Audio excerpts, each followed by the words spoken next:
And welcome back to Before the Bounce. It's a segment on the couch with Ando, and it's thanks to Rachel Laurie at Ray White North Adelaide, and she's a recent winner of the Best Office in South Australia Award. So that's a great award.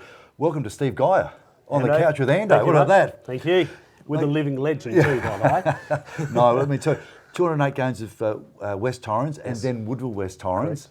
Life member of the SNFL. We'll just go back a little bit. You're from the Adelaide Hills. Correct. So you started out at Mount Barker. Played at Mount Barker, yes. Or just from juniors? Just juniors up there, and fortunate enough then to get asked to go down to Sturt and played back then, under 17s and under 19s. Played, I think, about 30 odd reserves games during that time as well. So you're still obviously pretty young then as well. Correct. So. Yeah. And then basically, because Sturt was still a powerhouse, this is in the late 70s and through there in the early 80s, so they were still a powerhouse with Bagshaw and Flash Graham and Rick Davies and all Flash those. Graham. Yeah, wow, absolutely. Jimmy Darrington, Frankie Spiel. Exactly. Yeah, Simsy. So, geez, now you're pulling out all the names. Hutton. And so it was hard to crack in. Yep. And basically, there was a few of us were told that we probably weren't going to get a game of league football, so I ventured back up to the hills for a couple of years. I hope you don't mind me talking. Yeah.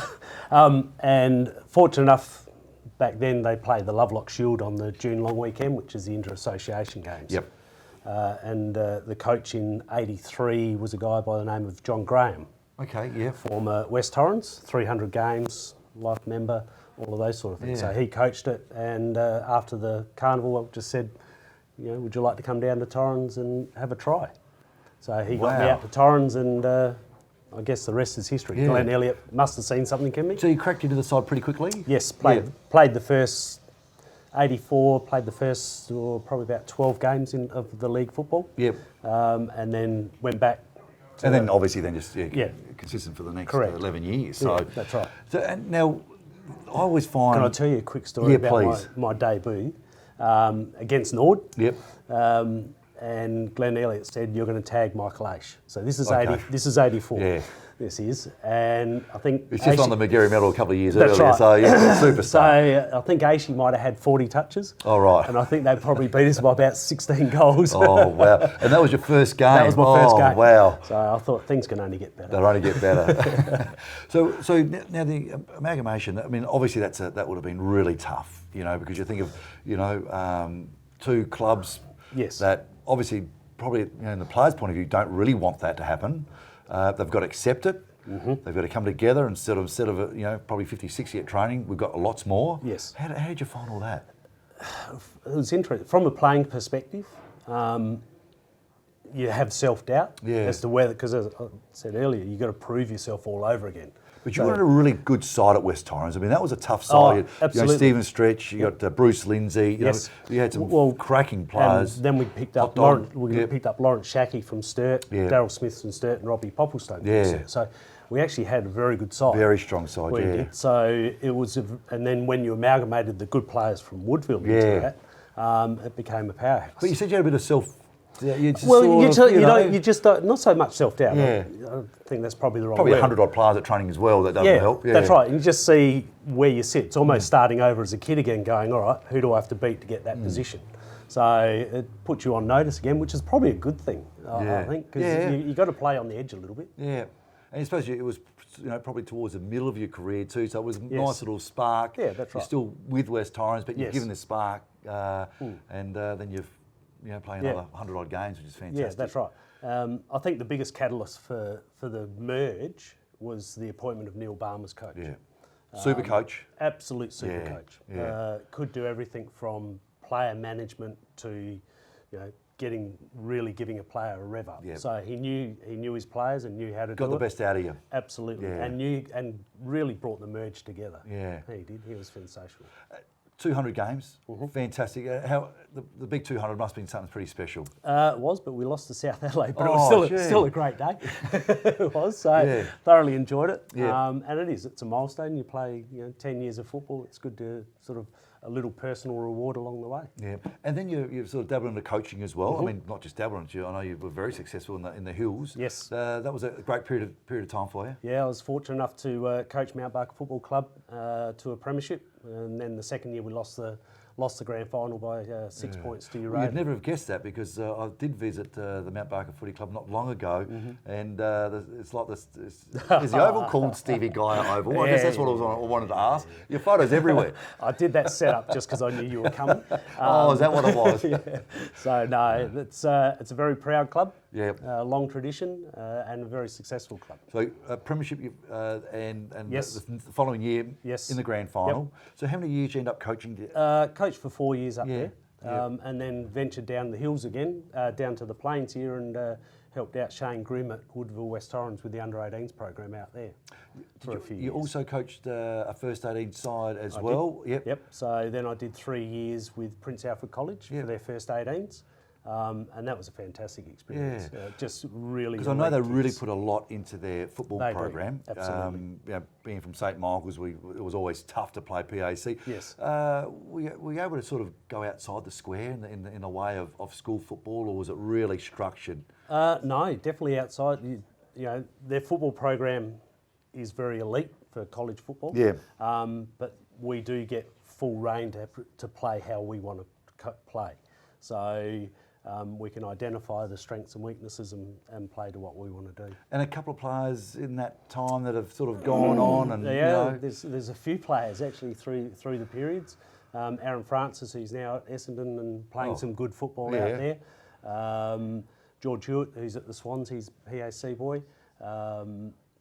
Of recent times, I'm trying to think, there's that many of them. I think every year there's probably one or two players from PAC in there that get drafted. The last year, Tommy Sparrow's gone to Melbourne, Kay Chandler's gone to Melbourne. So, Is it something you still like to do, is to get back involved in coaching, or you're sort of at the stage where I've coached enough, nice, like to sit back, just go and watch footy on a Saturday? And I think it's probably the latter now. I think my time is probably done, but I still... you say it, but then when you walk across the white line, you get on the field, you just go, you love this. Yeah. You do. So I've done a bit of mentoring with a couple of young guys that I know who are into the coaching game, so I've been helping them out. Yeah. And so in the way of helping them out in the way of coaching, because that's interesting, so you're actually mentoring coaches. Yes. Okay, tell us a bit about that. Basically, you go watch a game, you go watch them train, you listen to how they talk and how they relate to the players and all those sort of things, and then the next week we'll sit down, have a cup of coffee, and just basically no different to a player review. You review what your performance was on the day. Geez, I wish you could have done that for me. So, your favourite game? What was it? One of your games that really sticks out? Oh, look, first game. Even though always the first game. 200's always is a great game. And then probably finally just playing finals football. Yeah, something special, isn't it? Finals. It is, absolutely final. Yeah. And I know you're a Port man, but I still, it just irks me.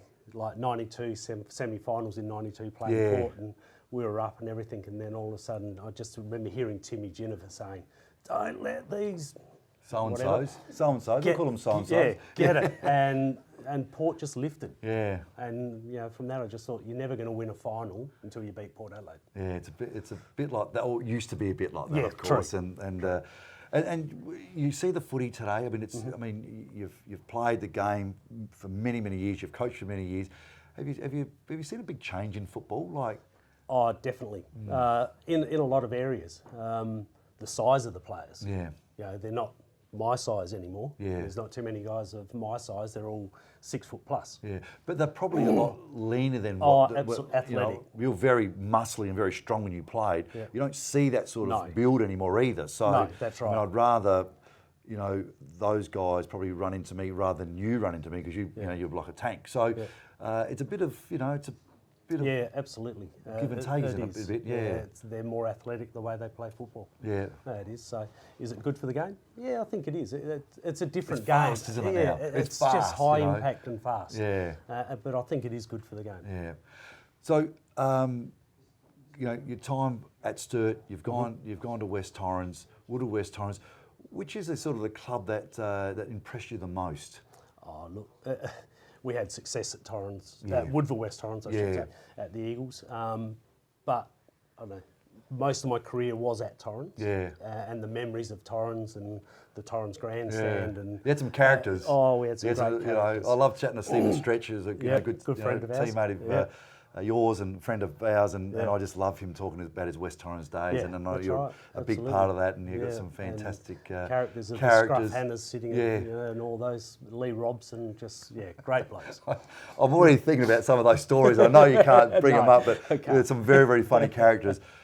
Over 200 games, life member of the SNFL. Thanks so much for joining me on the couch. Really appreciate it. And congratulations to Ando too, Hall of Fame. Fantastic. Thank you. Fantastic. But thanks for coming on. Absolutely brilliant. Great chatting. Back after the break.